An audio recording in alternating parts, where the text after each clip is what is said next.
में रोना पीटना मच गया। अपहर्ता ने राजकुमार गुप्ता को पुलिस में न जाने की हिदायत दी थी, लेकिन कुछ लोगों के कहने पर वह अपने रिश्तेदारों के साथ थाना नौबस्ता जा पहुंचे। उन्होंने थाना प्रभारी को वह मोबाइल नंबर जिससे फिरौती के लिए फोन आया था देकर बच्चे को अपहर्ताओं से मुक्त कराने की गुजारिश करने लगे। वे लोग पुलिस से बच्चे को मुक्त कराने की गुजारिश कर ही रहे थे कि तभी उन्हें घर से फोन करके बताया गया कि एक आदमी बच्चे को मोटरसाइकिल से घर के सामने छोड़ गया है। बच्चा सकुशल मिल गया तो थाना नौबस्ता पुलिस ने इस मामले में कोई कार्रवाई नहीं की, जबकि उसे उस मोबाइल नंबर के बारे में पता करना चाहिए था। बहरहाल, भले ही बच्चा वापस आ गया था, लेकिन राजकुमार और उसके घर वाले इस घटना से परेशान थे। 5 दिसंबर को राजकुमार के बेटे हिमांशु की शादी थी। शादी से एक दिन पहले किसी ने राजकुमार गुप्ता को फोन करके कहा कि वह 15 लाख रुपए की व्यवस्था करके बताए गए स्थान पर पहुंचा दे, वरना शादी से पहले उनके बेटे हिमांशु की हत्या कर दी जाएगी। एकलौते बेटे के साथ कहीं कुछ अनहोनी न घट जाए, इसके मद्देनजर राजकुमार गुप्ता ने एक बार फिर थाना नौबस्ता जाकर पुलिस को 15 लाख की अवैध वसूली वाले फोन के बारे में बताया और अपने बेटे की सुरक्षा का आग्रह किया। लेकिन थाना नौबस्ता पुलिस ने राजकुमार की न तो रिपोर्ट दर्ज की और न उनके द्वारा बताए फोन नंबरों के बारे में कोई जांच की। 6 दिसंबर को हिमांशु का विवाह ठीक-ठाक संपन्न हो गया और बहू घर आ गई। खुशी के माहौल में राजकुमार गुप्ता पूर्व की घटनाओं को भूलकर अपने कामकाज में लग गए। रोज की तरह 4 जनवरी को भी राजकुमार गुप्ता अपनी दुकान पर चले गए। घर में पत्नी सुनीता और बहू रश्मि रह गईं। मकान के पीछे वाले एक कमरे में राजकुमार की विधवा भाभी जगता दुलारी अपने बेटे सत्यम के साथ रहती थी। 1 बजे के करीब भाई रामप्रसाद की बेटी रक्षा आ गई।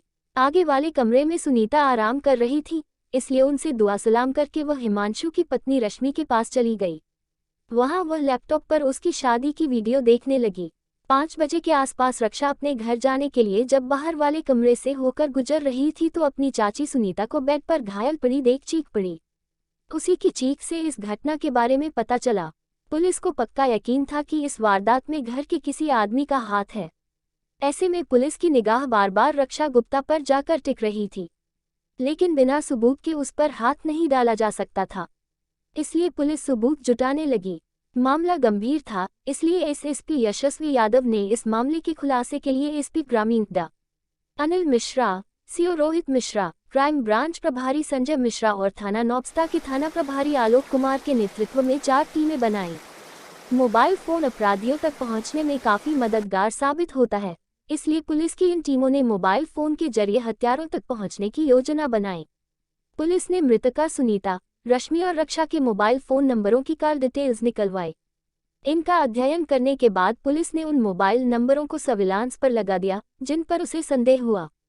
रक्षा के नंबर की कॉल डिटेल्स में पुलिस को एक नंबर ऐसा मिला जिस पर घटना के बाद तक उसका संपर्क बना रहा था, लेकिन उसके बाद वह मोबाइल नंबर बंद हो गया था। इस बात से पुलिस को रक्षा गुप्ता पर शक और बढ़ गया।